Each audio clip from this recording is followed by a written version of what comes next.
아멘. 자, 우리 설교 제목을 따라해 봅니다. 행복이 삶의 목적이 되어서는 안 된다. 네, 다시 한번 행복이 삶의 목적이 되어서는 안 된다.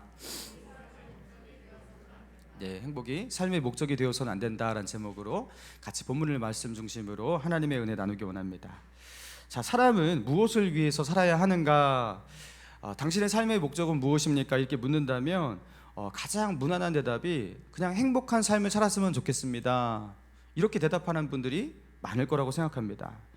그저 행복하면 되는 것 아니겠습니까? 꼭 뭐 많은 것을 이루고 많은 것을 가지고 많은 것을 성취해야지 행복하는 것이 아니라 내 삶에 만족하고 행복할 수 있다면, 그죠? 그렇게 자족할 수 있다면 그러면 되는 거 아니겠습니까?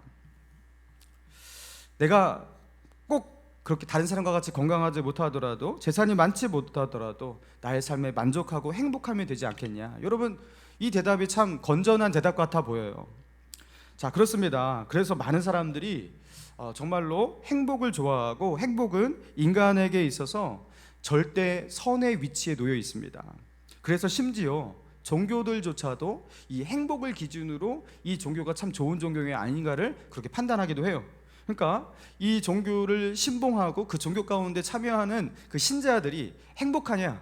그럼 그건 참된 종교라는 거예요. 근데 불행 아니야? 그건 나쁜 종교라는 거예요. 그러니까 인간의 행복이 어떤 종교보다도 더 위에 있는 그 가치 판단의 그 위에 있다라는 거죠. 자, 그렇다면 성경은 이거에 대해서 어떻게 말하는가? 성경은 이거에 대해서 어떻게 말할까요? 결론부터 말씀드리자면 행복은 중요한 것이지만 그리스도인의 삶의 목적이 될 수는 없다라는 거예요. 행복은, 하나님도 우리의 행복이 중요하다는 것을 아세요. 그렇지만 그것이 나의 삶의 목적이 될 수는 없다라는 거예요. 자, 그것을 이제 본문을 통해서 살펴보길 원합니다. 자, 먼저 1절, 우리 1절 앞부분만 한번 읽어볼까요? 1절 시작. 여호와의 사자가 길갈에서부터 복임으로 올라와 말하되 내가 너희를 애굽에서 올라오게 하여 내가 너희의 조상들에게 맹세한 땅으로 자, 여기까지. 자, 이 1절에서 그냥 넘겨서는 안 되는 어떤 그 부분이 1절 그 앞머리에 나와 있거든요. 여호와의 사자가, 이제 하나님이 보내신 하나님의 말씀을 대언하는 천사를 이렇게 말할 때 보통 이제 사자라는 표현을 합니다. 여호와의 사자. 자, 그런데 이 여호와의 천사가 어디서부터 어디로 올라왔다고 말하고 있습니까? 길갈에서부터 복임으로 올라왔다, 이렇게 말하고 있어요. 여러분, 하나님의 메시지를 전달하는 천사가 왜 길갈에서부터 복임으로 올라왔다 이 표현을 하고 있을까요? 여러분, 길갈은 요단 서쪽에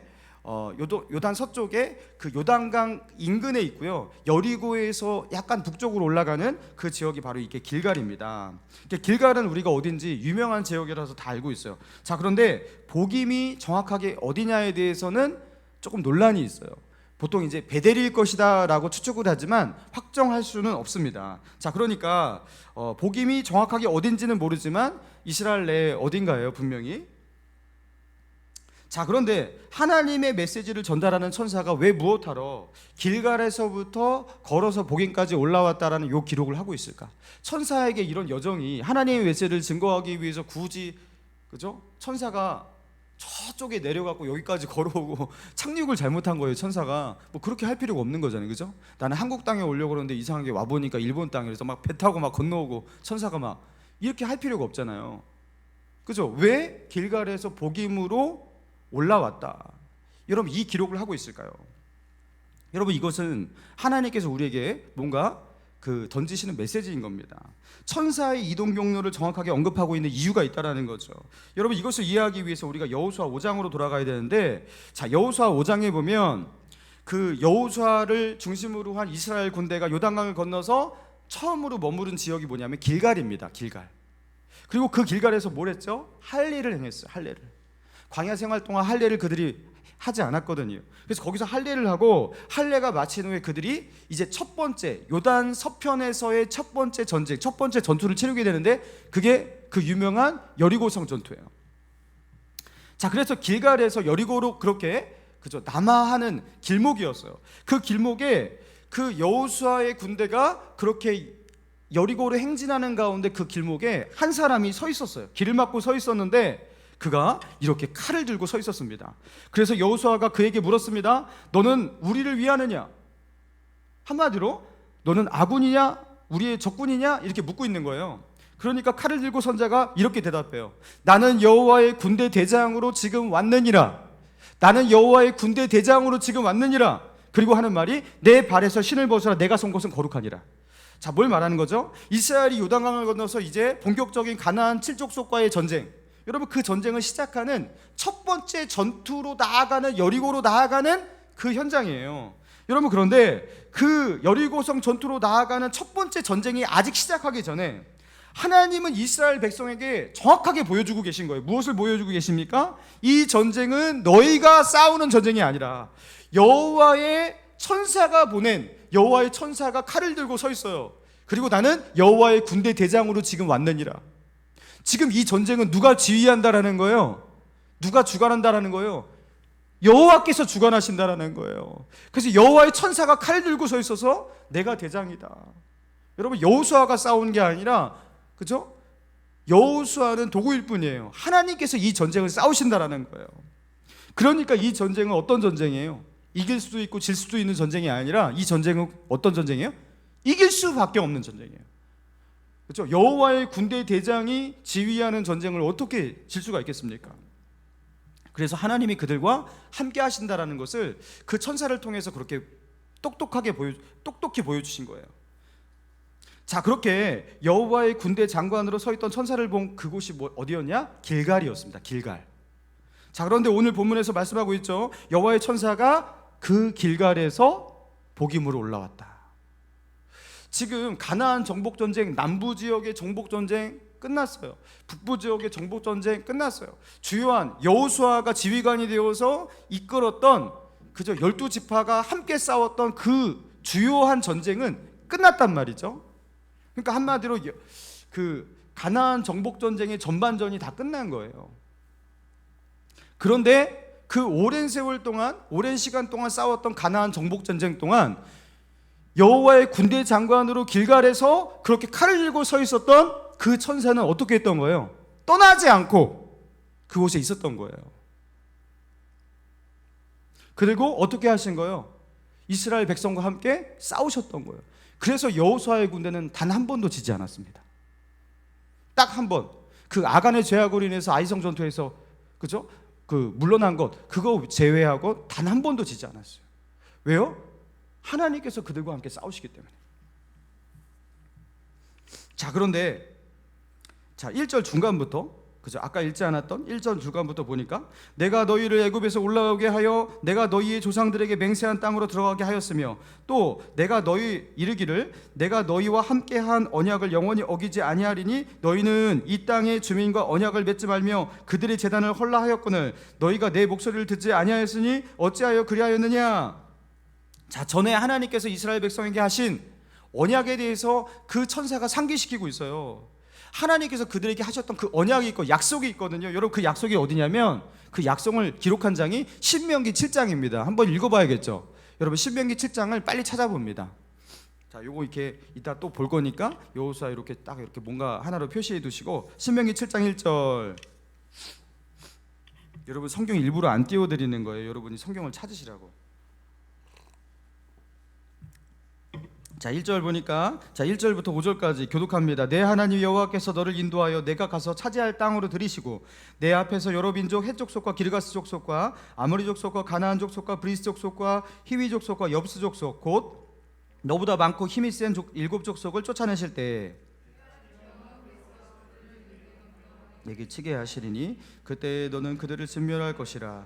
그들과 어떤 언약도 하지 말 것이요 그들을 불쌍히 여기지도 말 것이며 또 그들과 혼인하지도 말지니 내 딸을 그들의 아들들에게 주지 말 것이요 그들의 딸도 내 며느리로 삼지 말 것은 그가 내 아들을 떠나고 다른 신들을 섬기게 함으로 여호와께서 너희에게 진노하사 갑자기 너희를 멸하실 것입니다. 같이 있습니다. 오직 너희가 그들에게 행할 것은 이러하니 그들의 제단을 헐며 주상을 깨뜨리며 아세라 목상을 찍으며 조각한 우상들을 불사를 것이니라. 여러분, 이 하나님께서 주신 이 언약, 이 명령의 핵심이 무엇입니까? 이스라엘 백성은 오직 하나님과 언약을 맺은 백성이기 때문에 가나안 땅의 그 가나안 7족속과 싸울 때 그들과 언약을 맺어서는 안 된다라는 거예요. 그들과 우호 협정을 맺거나 또한 그들을 칠 때 그들을 불쌍히 여겨서 야 그냥 너희들은 조금 남겨둘게 하면서 그 땅에 살리고 살게 해서는 안 된다라는 거예요. 왜요? 하나님은요 이스라엘 통해서 그 땅을 어떻게 하시는 거예요? 지금 심판하시려고 하시거든요. 창세기 15장에 보면 하나님께서 아브라함에게 그 가나안 땅을 주시겠다 약속하시면서 아직은 아모리인들의 이 땅의 백성들의 죄악이 관영하지 않기 때문에, 차지 않았기 때문에 이 땅을 줄 수 없다 하면서 아브라함에게 너희가 수백 년 동안 그리고 애굽에 가서 그렇게 머물고 있다가 다시 올라오게 될 것이고 그때서야 비로소 내 약속이 그렇게 성취될 것이다, 그렇게 말씀하세요. 그러니까 하나님은 이 땅을 심판하시려고 하는 거예요. 이스라엘 들어서 이 땅을 심판하시는 거예요. 그리고 이스라엘이 그들 때문에, 그죠? 그들을 남겨두어서 남겨진 그들로 인해서 그들의 우상숭배의 문화와 죄악들로 인해서 오염되어서 같이 타락할까봐 여러분 그들을 그렇게 심판하고 없애버리고 쫓아내야 되는 거예요. 여러분 우리는 앞선 사사기 1장의 내용을 보았기 때문에 알고 있습니다. 이스라엘 12지파는요 요단 서편의 각 지파들이 여전히 자신의 지파의 영역 가운데 잔존해 있는 그 가나안 족속과 싸우는 가나안 2차 전쟁, 여러분 2차 전쟁으로 들어갔어요.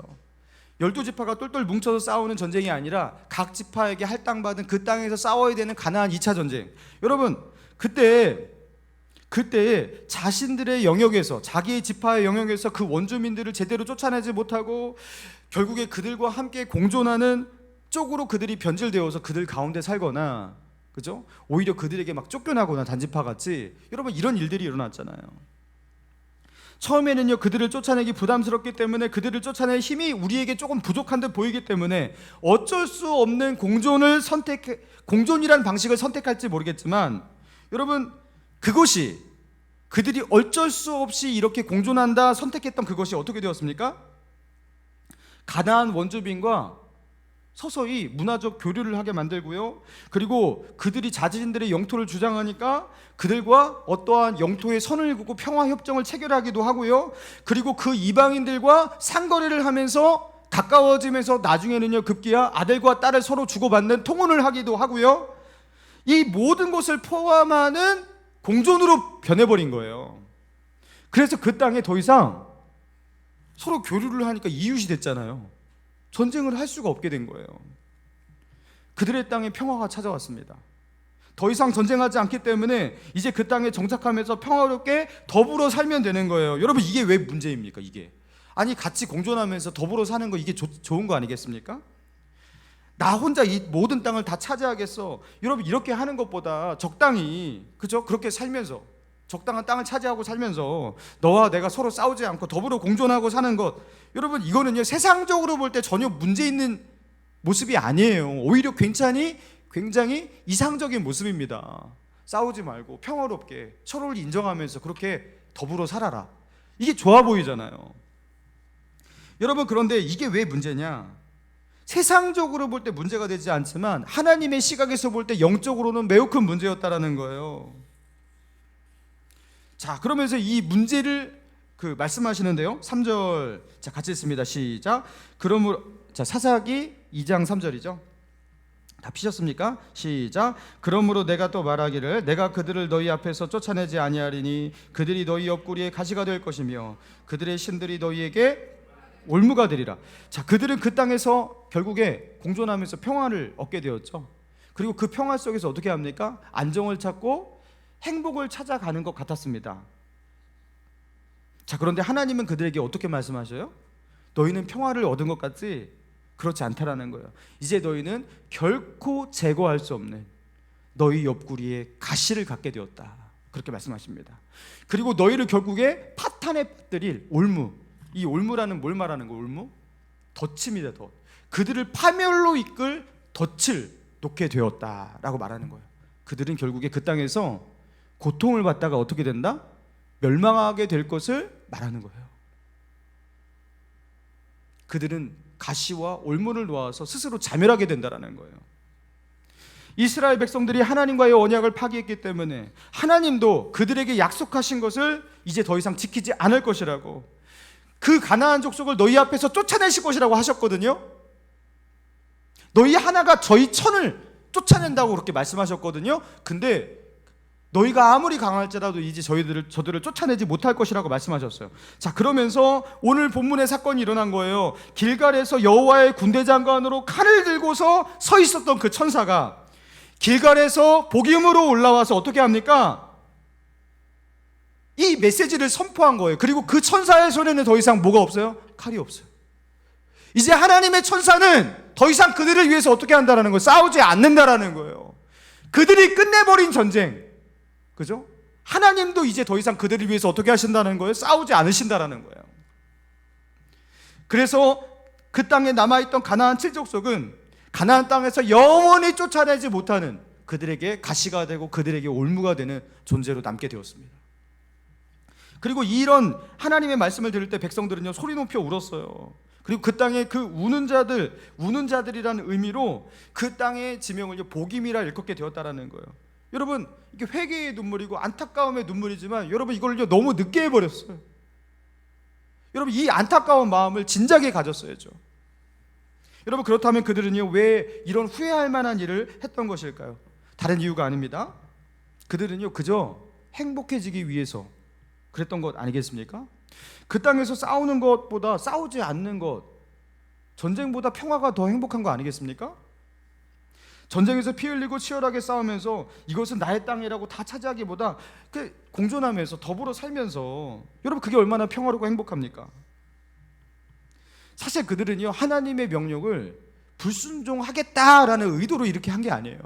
나는 하나님의 뜻대로 살기 싫어, 하나님의 뜻에 나는 반대해, 여러분, 이런 의도로 그들이 이런 일을 저지른 게 아니에요. 그저 그들은 자연스럽게 그 땅에서 행복하고 안정되게 살고 싶었을 따름이에요. 그것뿐이에요. 그리고 그렇게 행복을 찾아가는데요, 하나님을 향해서도 아마 그들은 그렇게 생각했을 거예요. 하나님도 내가 행복하기를 바라지 않겠어? 하나님도 우리가 이 땅에서 안정되게 평화롭게 행복하게 살기를 원하지 않겠어? 그러면서 하나님의 뜻을 나의 행복이라는 그 잣대와 그 기준으로 그렇게 해석하고 판단하는 그런 상황 가운데 갑니다. 그렇죠? 하나님도 내가 행복하게 원하시니까 이것을 반대하지 않으실 거야. 기뻐하실 거야. 자, 그런데 바로 여기에서 영적 오류가 생기는 것이죠. 이스라엘 백성은요, 왜 애굽 땅에 살고 있던 이스라엘 백성이 출애굽했을까요? 여러분, 왜 그들은요, 광야에서 40년 동안 20세 이상의 그 성인들이 다 죽기까지 광야 40년의 방황을 해야 했을까요? 그들은 왜 요단강을 건너서 이 가나안 7족속과 굳이 싸워야 했을까요? 여러분, 이 모든 목적, 이 모든 이유가 그들이 행복해지기 위해서였을까요?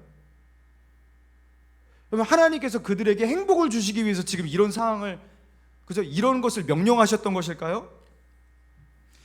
여러분, 이스라엘 백성들을 행복한 자들로, 행복한 백성, 그리고 평화롭고 번영한 그 나라로 만들기 위해서 하나님께서 이 일을 하셨다면 하나님께서 그들에게 이런 것들을 명하실 이유가 없어요. 그냥 그들이 싸울 필요도 없고, 하나님께서 왜 그냥 애굽에서 그냥 장자들 하루아침에 다 끝내버리시잖아요. 그죠? 하나님이 그냥 다 하시면 돼요. 근데 굳이 하나님께서 이런 절차와 이런 어떤 치열한 과정들, 이 광야 생활, 이런 것들을 거치면서 그들로 하여금 이 가나안 7족속과 싸우게 하시는 이유가 뭐냐라는 거예요. 여러분, 행복이 목적이 아닙니다. 우리가 착각하면 안 되는 거예요. 이스라엘 백성을 행복한 백성으로 만들기 위해서 그런 것이 아닙니다. 하나님은요, 하나님의 뜻과 하나님의 비전이 있었어요. 그리고 하나님의 뜻과 명령과 하나님의 그 비전을 그들이 따르기를 원하셨던 거예요. 그들의 행복이 목적이 아니에요. 가나안 정복 전쟁도 그들을 행복한 백성으로 만들기 위해서, 그들에게 번영을 주기 위해서 했던 전쟁이 아니에요.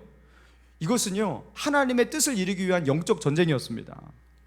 여러분, 죄인된 인간들의 특징이 무엇이냐면 창조주 되신 하나님의 계획, 여러분, 하나님의 계획과 뜻이 있어요. 근데 그것을 인본주의와 인간적인 어떤 비전, 그리고 인본주의적인 가치로 그것을 재해석해요. 그러면서 하나님의 뜻을 왜곡시키고 변질시키는 게 여러분 우리의 특징이라는 거죠. 여러분 에덴 동산에서 또 그랬던 겁니다. 에덴 동산에 서 있었던 중앙에 있던 그 선악과라는 나무, 여러분 그 나무는 어떤 나무예요? 어떤 목적과 의도를 가지고 있는 나무죠? 그 나무를 보면서 자신은 모든 것을 할 수 있지만 할 수 없는 한 가지를, 제한이 걸려 있는 거 아니겠습니까? 그러니까 하나님은 창조주고 나는 피조물이라는 것을 늘 기억하게 만드는 그 나무가 어찌 보면 고마운 나무예요. 자신의 존재가 무엇인지를 늘 기억하게 만드는, 자신의 자리를 찾게 만드는 나무, 창조주신 하나님을 다시 기억하게 만드는 나무, 여러분 그 나무가 에덴 동산 안에 있던 그 선악과였단 말이죠.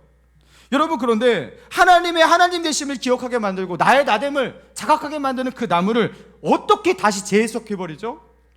뱀이 그렇게 말하잖아요. 그 나무의 열매를 먹으면 하나님과 같이 너희 눈이 밝아져서 하나님과 같이 될 것이다. 그리고 사람은, 아담과 하와는 그 해석을 받아들입니다. 그 나무는 하나님의 하나님 되심을 알리는 나무인데 그것을 하나님 중심으로 해석하지 않고 인간 중심으로 해석을 바꿔버려요. 우리 인간은 그렇게 한단 말이죠. 이게 바로 인본주의라는 거예요. 인간의 죄악은요, 이 해석에서부터 일어나는 거예요. 지금 이스라엘 백성에게도요 그런 타락이 일어난 겁니다. 하나님께서 우리를 왜 이 땅 가운데 보내셨겠어? 이 땅에서 행복하게 살려고 그런 거 아니야? 그러니까 너와 내가 행복하게 살면 되는 거네. 그게 하나님의 뜻이겠네. 그러니까 지금 싸우지 말고 평화롭게 한번 살아보자. 괜찮잖아, 이 해석이. 저들과 끝장나게 싸우는 것보다 저들 불쌍하기도 하잖아. 여러분 이거 괜찮은 해석 아닙니까? 사람은요 이렇게 해석을 바꿔버려요.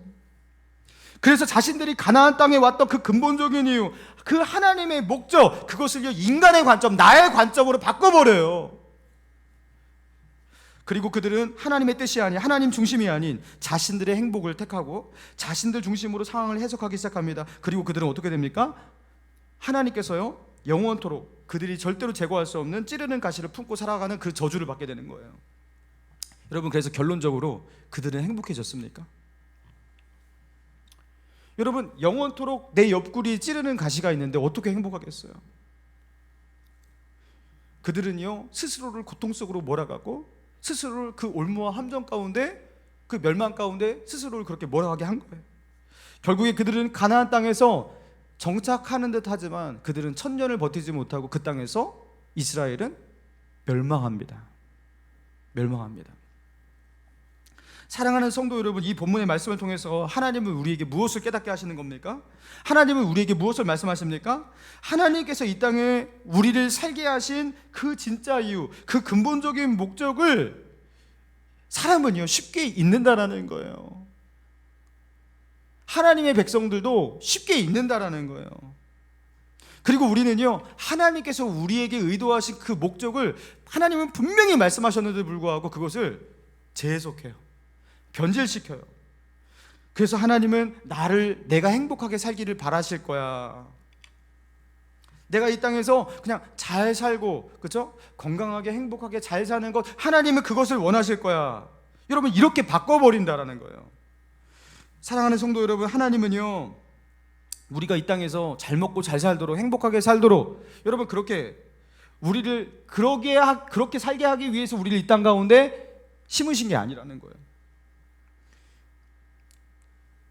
우리가 행복하게 잘 살라고 결혼하게 하시고 또 돈 벌게 하시고 아이를 낳고 키우게 하신 것이 아니라는 거예요. 하나님께서 우리에게 삶을 주시고 생명을 주신 그 진짜 이유, 여러분 그것을 잊으면 안 돼요. 행복이라는 것은 무엇입니까? 행복이라는 것은 우리의 목적이 되어서는 안 돼요. 행복은 하나님의 뜻과 하나님의 명령대로 살아가는 자에게 따라오는 것일 뿐입니다. 주님의 뜻을 붙잡고 하나님의 나라를 구하고 하나님의 얼굴을 바라보며 살아가는 자들에게 얻어지는 부산물일 뿐이에요. 굳이 행복이라는 것을 가지고 그것을 설명하려고 한다면 행복은 그냥 하나님이에요. 하나님 안에 있는 것이 행복인 거예요. 먼저 그의 나라와 그의 의를 구하는 자에게 자연스럽게 얻어지는 열매. 여러분 그런데 그 열매를 어떤 사람은 얻지 못하고 가기도 해요. 어떤 사람은 순교하기도 하고, 그죠? 주님을 위해서 사는데 내내 핍박받고 고통받다가 그렇게 죽지만 그렇잖아요. 그 사람 가운데 그 사람은 도대체 이 세상에서 뭘 누렸을까? 여러분, 그러니까 이 땅에서 행복을 쫓아 살아가면요, 우리는 실패하게 되는 거예요. 행복은 행복을 바라보는 자에게는 멀어지고, 하나님과 하나님의 뜻을 바라보는 자에게는 행복을 구하지 않았는데도 찾아오는 게 행복인 줄 믿습니다.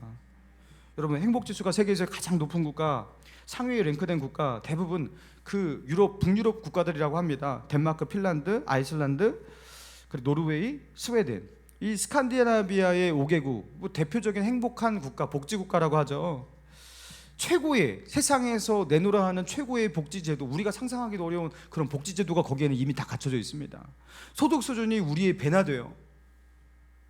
자, 그런데 그런 나라의 이면 가운데 여러분, 그 어두운 현실이 있다고 합니다. 여러분, 그 나라에서 가장 많이, 약국에서 가장 잘 팔리고, 그리고 병원에서 가장 처방을 많이 하는 약이 무엇인지 아십니까? 항정신제, 항우울제라고 합니다.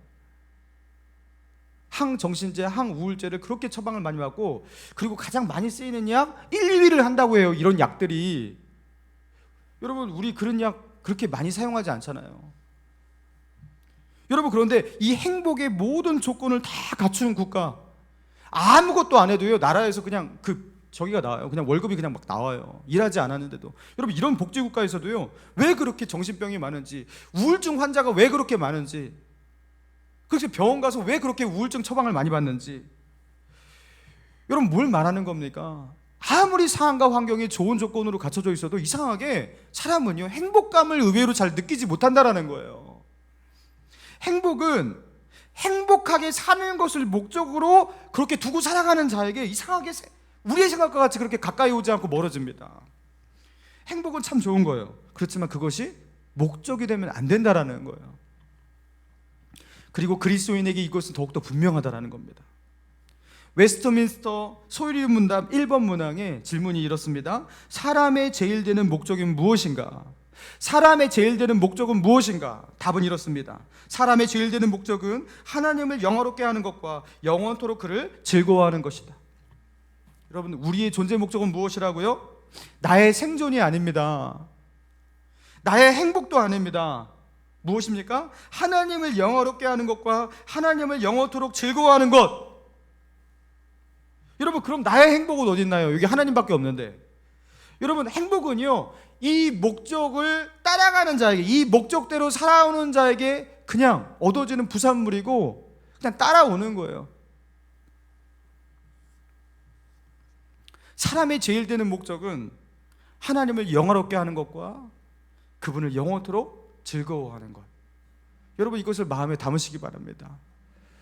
여러분, 이거는요, 그냥 미사역으로 하나님 듣기 좋으라고 만들어 놓은 게 아니라 이게 성경이 말하고 있는 중심 내용인 거예요. 우리는 왜 사냐? 우리는 왜 사냐?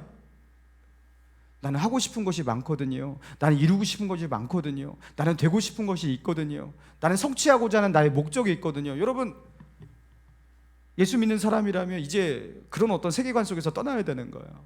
우리는 왜 삽니까? 하나님을 영화롭게 하기 위해서, 그분을 영원토록 즐거워하는 존재로, 예배자로 살기 위해서. 여러분, 그래서 삽니다. 그것 없이는요, 살아가는 의미가 없는 거예요. 여러분, 유명한 선교사님이죠. 책도 이제 쓰셨는데, 이용규 선교사님, 이분이 이제 떠남이라는 책, 그 책에서 이런 말씀을 하셨어요. 너무나 이제 명언이라서 제가 읽어드리겠습니다. 많은 사람들이 행복을 추구하기 위해서 살아간다. 예수님을 믿는 이유도 행복하기 위해서인 경우를 본다. 그런데 행복을 추구하는 그 삶에서 우리는 행복을 찾지 못한다. 행복이 목적이 되면 우리의 삶은 어느 순간 스스로 불행하게 보기 시작한다. 행복은 삶의 과정에서 자연스럽게 발견되는 것이지 그것이 목표가 된다고 우리는 행복해지는 것이 아니다. 예수님을 믿기 때문에 행복해질 수 있다. 그러나 행복이 목표가 되면 예수님을 잃어버릴 수도 있다. 예수님을 믿는 것, 그리고 그분과 연합하는 일은 행복해지는 것보다 훨씬 큰 가치이다. 행복은 그 연합의 자연스러운 결과일 따름이다. 행복은 그 행복을 추구하는 자에게서 결국에 멀어진다. 여러분, 이거 명언 아닙니까? 여러분, 우리가요, 나중에 후회하면서 이렇게 말한단 말이에요. 저는 그저 행복하기 원했을 뿐이에요. 여러분 행복하기 원하는 그 목적을 가지고 살아가면 행복하지 못하다니까요. 그래서 주님은요 우리에게 행복이라는 목적이 아니라 주님은 우리에게 우리가 살아야 될 목적을 분명히 말씀하셨어요. 주님 뭐라고 말씀하셨죠? 너희는 어디로 가라? 좁은 길로 가라. 좁은 길로 가라. 여러분 좁은 길로 가는 삶은요 어떤 삶을 말하는 거죠? 내 뜻이 아니라 하나님의 뜻을 이루려고 살아가는 삶이에요. 예수님께서 우리에게 맡기신 그 사명을 붙들고 나의 목적과 나의 꿈이 아니라 하나님의 꿈을 이루기 위해서 살아가는 삶을 말하는 거예요. 내게 맡기신 것을 내 것이라고 움켜쥐고 주장하지 않고 주인께서 내게 맡기신 것 잠깐 관리하는 청지기로 살아가는 삶을 말하는 거예요. 그리고 그런 삶에는요 때로는 그 좁은 길, 그렇죠? 좁은 문, 그 속에서 고난도 있고 아픔도 있고 고통도 있어요. 외로움도 있어요. 그러나 그 좁은 길로 가라고 하셨어요. 할렐루야. 여러분 그 좁은 길로 가면 된다는 거예요. 근데 이상하게 좁은 길인데 하나님이 함께 하시니 태산을 넘어 험곡에 가도 하나님께서 함께 하시니 내 마음 가운데 무엇이 있다고요? 천국이 있는 거예요. 그래서 할렐루야를 외친다는 거 아니겠습니까? 사랑하는 성도 여러분, 행복해지려고 교회 다니지 마시기 바랍니다. 여러분 목감실리교회 다니시는 성도님은요 나를 더 행복하는 교회가 이 교회이기 때문에 난 이 교회를 다니는 거야. 여러분 이런 개념에서 벗어나시기 바랍니다. 만약에 목사가 그런 개념으로 목회를 한다고 생각해 보세요. 얼마나 큰 재앙이 닥칠지. 목사가요 나를 행복하게 하기 위해서 나는 이 교회를 목회하는 거야. 이런 개념을 가지고서 목회한다면 여러분 이곳은요 그 목사가 왕이 되고요 목사가 그죠 다 떠받들게 만들고요. 여러분 그런 끔찍한 교회가 될 거예요. 여러분 우리는 교회를 왜 다닙니까? 나를 행복하기 위해서입니까? 아니에요. 하나님을 기쁘시게 하기 위해서인 줄 믿습니다. 하나님을 영화롭게 하기 위해서요. 그런데 하나님을 기쁘시게 하고 그분을 영화롭게 하는 그 일에 내가 나의 온 인생과 나의 삶을 그렇게 드리니까 어떻게 되는 거예요? 이상하게 내가 기뻐져요. 하나님의 영광이 내게 임해요. 하나님의 기쁨을 위해서 살아가는 자에게 하나님께서 이런 은혜를 주시는 거예요. 여러분 우리는 왜 직장 가서 그 일을 하고 때로는 거기서 내가 손해를 보기도 하고 또 억울한 일을 참기도 하고 또 나에게 그렇게 도움이 될 만한 사람도 아닌데 그런 사람을 만나서 관계를 맺고 그 사람에게 친절하게 하고 그 사람이 나에게 갚을 수도 없는 그 선을 그 사람에게 행하면서 선대하고 여러분 그런 삶을 우리가 왜 살아가는 겁니까? 믿음으로 살아가는 것이 때로는 나에게 손해가 될 때가 있어요. 말씀대로 살아가려고 하니까 그것이 나에게 손해가 될 때가 있어요. 그럼에도 불구하고 왜 그것을 감수하고 우리는 믿음의 선택을 하면서 살아갑니까?